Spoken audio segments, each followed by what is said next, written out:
Maintenant, par quoi voulez-vous que nous commencions? Écoutez, vous allez nous dire pourquoi, au moment où Marius et Topaz avaient un si grand succès, vous avez quitté le théâtre pour vous orienter vers le cinéma. Naturellement, j'avais toujours adoré le théâtre, puisque j'avais voulu lui consacrer ma vie, comme font beaucoup de jeunes gens. Mais j'avais toujours assez mal supporté les artifices, les conventions et les servitudes qu'il faut accepter pour réaliser une représentation théâtrale. De l'autre côté, j'aimais assez le cinéma et j'admirais les chefs-d'œuvre qu'il devait déjà à Chaplin, à Jean Renoir, à Arne Clair. Mais enfin, cette art me paraissait infirme. C'était en somme du théâtre pour les sourds, des sourds qui étaient assez surpris de voir sur l'écran jouer la comédie par des muets. Cependant, on chuchotait déjà que bientôt le cinéma parlerait. Je dînais solitaire dans un petit restaurant de la rue Blanche lorsque je vis entrer Pierre Blanchard. Ce soir-là, il avait l'air très excité, car il commença à me parler avant même d'avoir refermé la porte. Et il me dit, je viens de Londres, où j'ai vu une chose extraordinaire, un film parlant. Ça s'appelle Broadway Melody, et ça se joue au Palladium. Il faut absolument que tu ailles voir ça. Bien, je partis le lendemain pour Londres, où je restais 3 ou 4 jours, et j'allais voir 5 ou 6 fois de suite Broadway Melody. Évidemment, la technique de cette époque n'était pas encore ce qu'elle est devenue après 30 ans de recherche et de perfectionnement. Et comme j'avais une confiance absolue dans le génie des chercheurs et dans l'ingéniosité des techniciens, je pensais que l'ère nouvelle venait de s'ouvrir.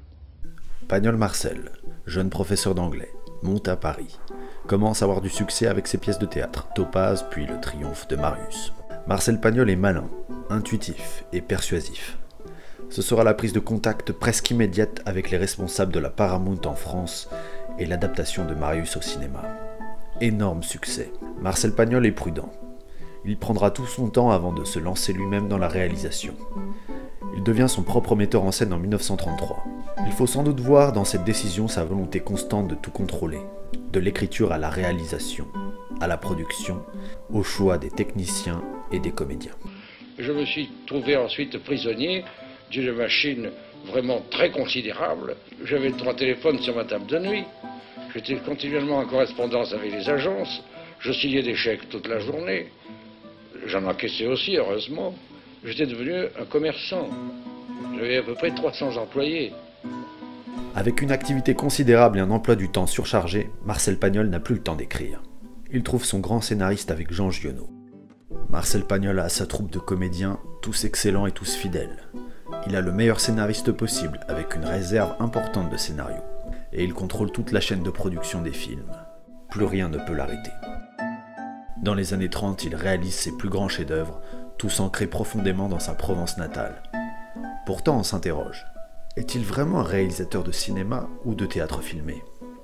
Le doute peut naître de certains témoignages, et notamment de Ginette Leclerc qui jouait dans La femme du boulanger.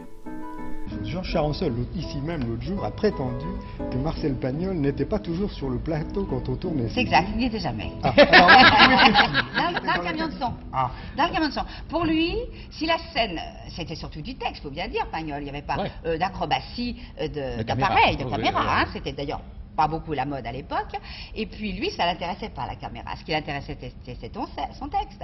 Alors, il écoutait ça il aimait des camions de son à l'époque, il n'y avait pas les petits appareils qu'il y avait, il y avait le grand camion de son, il s'installait dans son camion de son, et puis il disait c'est bon ou c'est mauvais, et puis c'est terminé. Et c'est Rému, qui était tout le temps là d'ailleurs, qui faisait vaguement une mise en scène, une mise en place de comédien. Certains critiques analysent sévèrement son œuvre. Non, mais il est certain que les films de Pagnol valent par le texte, valent par l'imagination, valent par l'invention, valent par la réalité, par la façon dont il a interprété les nouvelles de Giono. La mise en scène, ceux qui ont vu l'autre soir le Spunz doivent être épouvantés. Cette caméra fixe qui ne bouge absolument jamais, qui est figée, où on voit constamment Fernandel en plan américain. C'est du théâtre photographié. Mais le génie de Pagnol est d'avoir su inventer un cinéma où la technique disparaît derrière la force émotionnelle des dialogues, eux-mêmes magnifiés par un amour des comédiens qui réussit à les rendre inoubliables.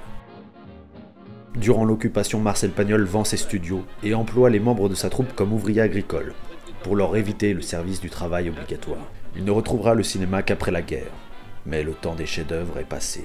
L'explication peut sembler assez simple. Marcel Pagnol n'a désormais plus son grand scénariste, avec lequel il s'est durablement fâché, ni sa troupe de comédiens, qui portait si bien ses dialogues. Et son œuvre leur était sans doute intimement liée.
Autrefois, n'est-ce pas, l'œuvre du comédien mourait à mesure qu'on la faisait. Il fallait la recommencer tous les soirs. La rampe éteinte, il n'en restait rien. Et même leur génie mourait avec eux. Or, le cinéma a non seulement propagé l'acteur à travers l'espace, mais il l'a installé dans le temps. Et désormais, son œuvre ne périra plus si elle fut un jour digne de survivre. Déjà, plusieurs de mes interprètes m'ont quitté. Charpin, Delmont, Maupi, Ali Darouf, le Joyeux du Lac et le Grand Rému. Vous les avez vus tout à l'heure. Ils marchaient, ils riaient, ils faisaient des gestes parmi d'autres acteurs qui sont toujours vivants. Et vous n'avez pas vu la différence. Ils ont encore leur talent, ils exercent toujours leur art, ils font encore leur métier. Presque tous, depuis leur mort, ont joué Marius plus souvent qu'ils ne l'avaient fait pendant leur vie. Je mesure aujourd'hui toute la reconnaissance que je dois à la lampe magique qui rallume les génies éteints, qui refait danser des danseuses mortes et qui rend à notre tendresse le sourire des amis perdus.